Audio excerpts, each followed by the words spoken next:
شو هي الثلاث أشياء اللي نشتريها من محل الذهب ولكن هو ما يشتريها منا إذا قررنا نبيع؟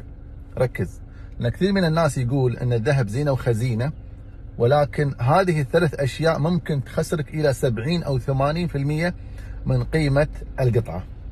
أولا الأحجار والفصوص